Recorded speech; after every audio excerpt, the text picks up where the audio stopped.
Hello everyone. इस video में हम बात करने वाले हैं Allahabad university BA first year psychology practical exam और वाइवा के बारे में।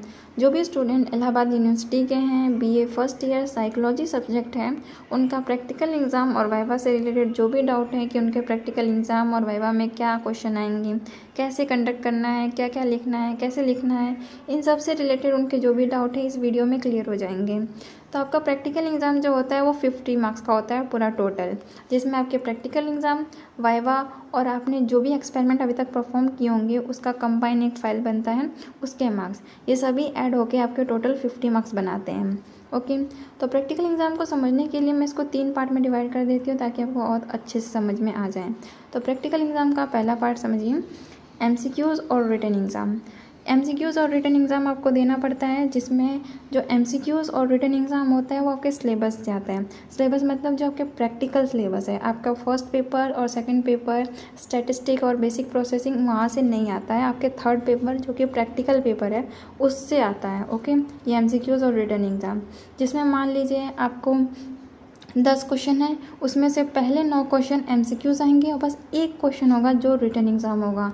ओके, वो एक क्वेश्चन आपको 100 to 150 वर्ड्स में लिखना होता है या फिर 200 वर्ड्स में लिखना होता है, बस एक ही क्वेश्चन आता है। तो इसके लिए आप टेंशन ना लें, बस सिलेबस आप पढ़ लें, साइकोलॉजी प्रैक्टिकल प्रैक्टिकल सिलेबस पढ़ लें तो आपको ये हो जाएगा क्लियर एकदम अच्छे से। ओके, सेकेंड है आपका प्रैक्टिकल रिटन एग्ज़ाम।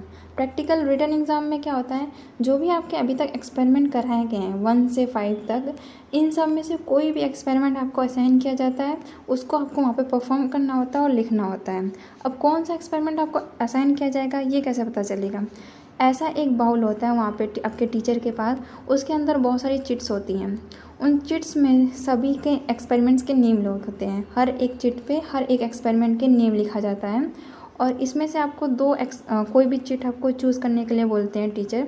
मान लीजिए आपने 2 कोई भी चिट उठाई, उसमें से एक चिट पे एक्सपेरिमेंट 1 का नाम लिखा है और दूसरे चिट पे एक्सपेरिमेंट नंबर 2 का नाम लिखा है, तो आपको टीचर चूज़ करने के लिए बोलेंगे कि आपको कौन सा एक्सपेरिमेंट करना है, आपको 1 करना है या 2।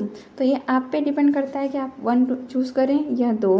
मान लीजिए आपने दूसरा वाला एक्सपेरिमेंट चूज़ किया कि आपको सेकंड वाला एक्सपेरिमेंट परफॉर्म करना है, तो आपके टीचर आपको सेकंड एक्सपेरिमेंट असाइन कर देंगे और आपको वहीं अपने पार्टिसिपेंट को बुलाना होता है, लेके जाना होता है एक्सपेरिमेंट वहाँ पे एग्जामिनेशन हॉल में, और वहीं पे आप ये सेकंड एक्सपेरिमेंट परफॉर्म करेंगे और फिर पूरा लिखेंगे जिस तरह आपने फ़ाइल में लिखा है।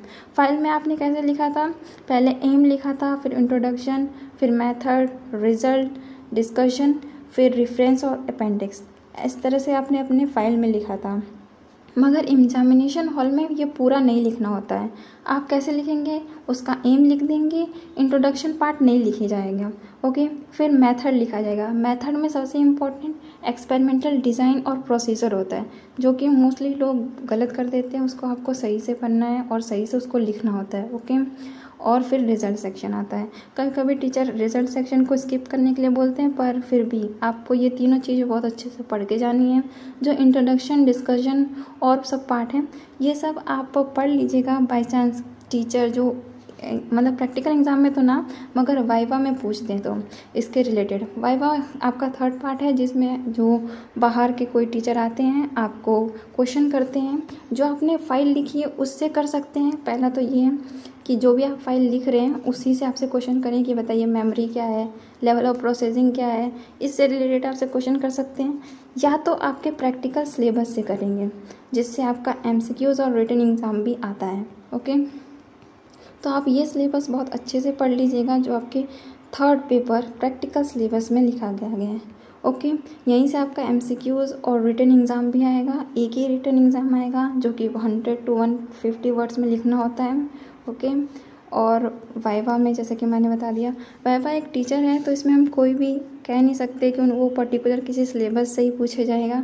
वो रैंडम कोई भी क्वेश्चन साइकोलॉजी का पूछ सकती हैं आपसे और उन पे आपको बोल सकती हैं कि इसका आंसर बताइए, तो आपको उसको देना पड़ता है। किसी से वो एक क्वेश्चन करके बस सेटिस्फाई हो सकती हैं, किसी से 2-3 क्वेश्चन पूछें फिर भी उन्हें लगे कि नहीं इनसे और क्वेश्चन पूछना चाहिए। तो इसमें कोई टेंशन नहीं है कि मुझसे बस एक ही कुछ पूछा क्वेश्चन, मुझसे इतने सारे पूछें, तो ऐसा कोई भी नहीं है। ओके, तो ये आपका वाइवा हो गया और ये आपका प्रैक्टिकल सिलेबस है, जिसको आप अच्छे से पढ़ लीजिएगा, जैसे कि variables, part, goal of psychology और मेथड, रिसर्च, ये सब चीज़ें हैं जो बहुत इंपॉर्टेंट हैं, ये ज़रूर पढ़ें अपने MCQs और रिटन एग्ज़ाम के लिए। So best of luck for your viva practical exam. Thank you for watching. See you in next video. Bye bye.